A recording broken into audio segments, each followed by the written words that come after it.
Hello, everyone, and welcome to another movie review. I am happy that you can join me today. If you are new to this channel, click the subscribe button below for future notifications and updates. Click the like button to share this content with other movie fans. This weekend marks the start of summer season 2025, and if this weekend is a good predictor of what is to come, 2025 may go down as one of the most memorable summer seasons. Marvel's Thunderbolts is an action superhero movie directed by a relative unknown filmmaker named Jake Schreier. It has an all-star cast headed by Florence Pugh and Sebastian Stan. It was released in theaters this past Friday, May 2nd, and the running time is exactly 2 hours, 6 minutes.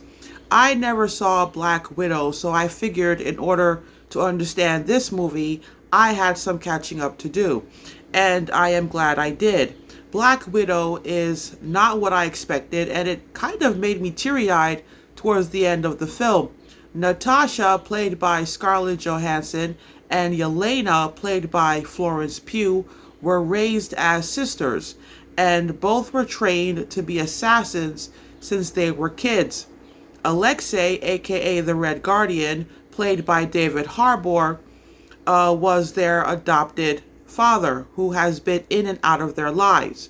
So Thunderbolts takes place after Natasha dies and after the events of the last Avengers movie, where Thanos wipes out half of the world, and the Avengers were trying to undo what Thanos did, only to lose members of the team, thereby leaving the world without the Avengers.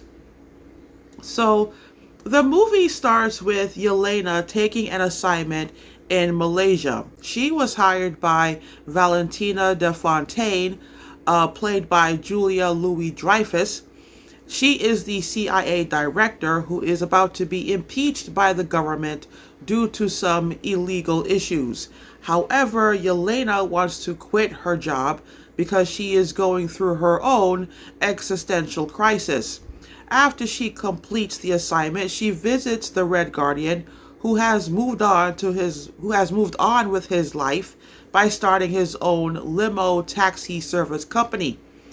She gets another phone call from Valentina about another assignment, and she tells her she will do it if it is her last assignment. Turns out she was set up by Valentina, and she finds herself in a top secret facility with John Walker, played by Wyatt Russell, Ava Starr, played by Hannah John-Kamen, and an unassuming man named Bob, played by Louis Pullman. Yelena, Walker, and Starr realize Valentina sent them there to be killed by fire to cover up her crimes, but they decide to team up and get out. The Red Guardian rescues Yelena, Walker, Starr, and Bob. However, Valentina tracks all 5 of them down, but Bucky Barnes, played by Sebastian Stan, apprehends all except Bob.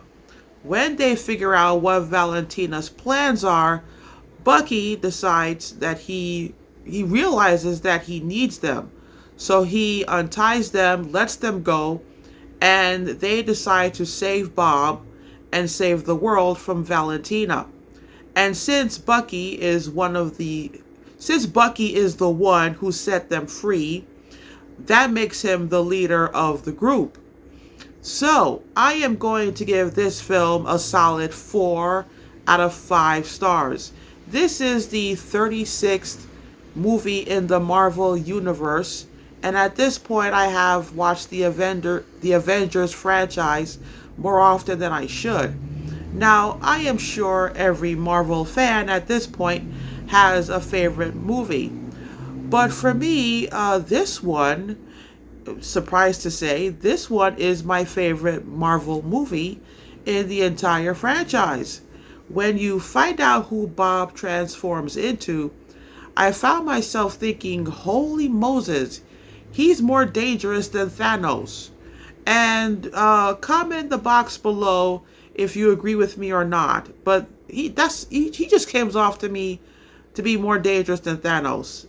And then when you realize, when you see the level of suffering he unleashes into the world, you realize the Thunderbolts has to help Bob with his existential crisis to save the world.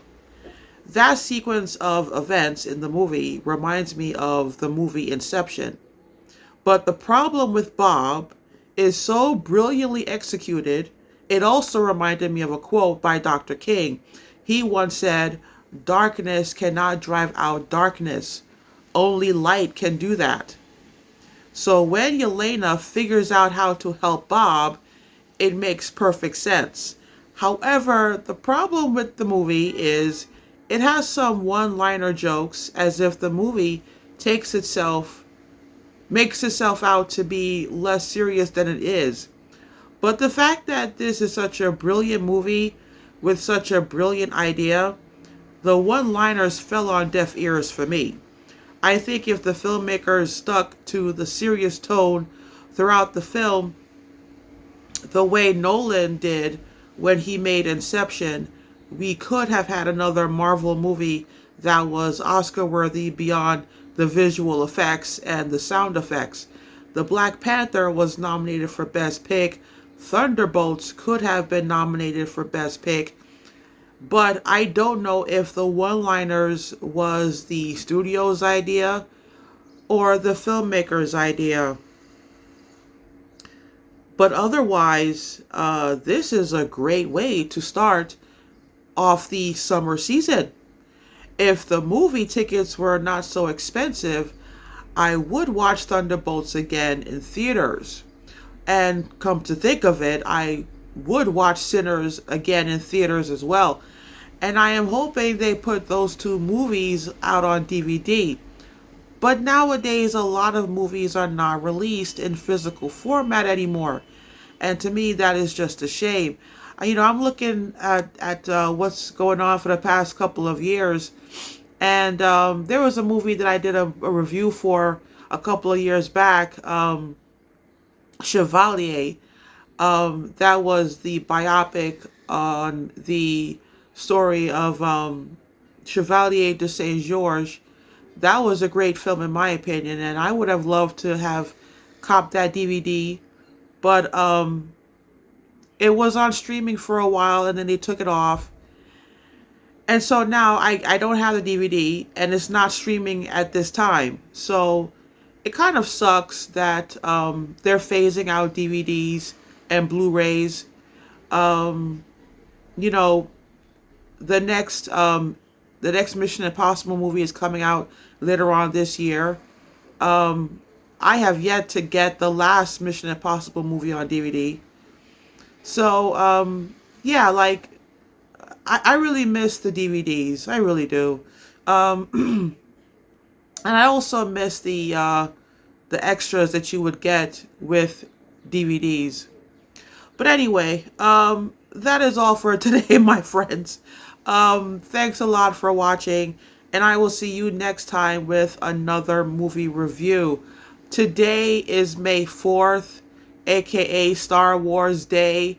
So if you are a fan of Star Wars, may the Force be with you always. And tomorrow we have The Revenge of the Fifth, aka The Revenge of the Sith. Another Star Wars holiday, this time dedicated to the dark side. But today is Sunday, and it's all about the light. So take care, everybody, and until next time, have fun at the movies.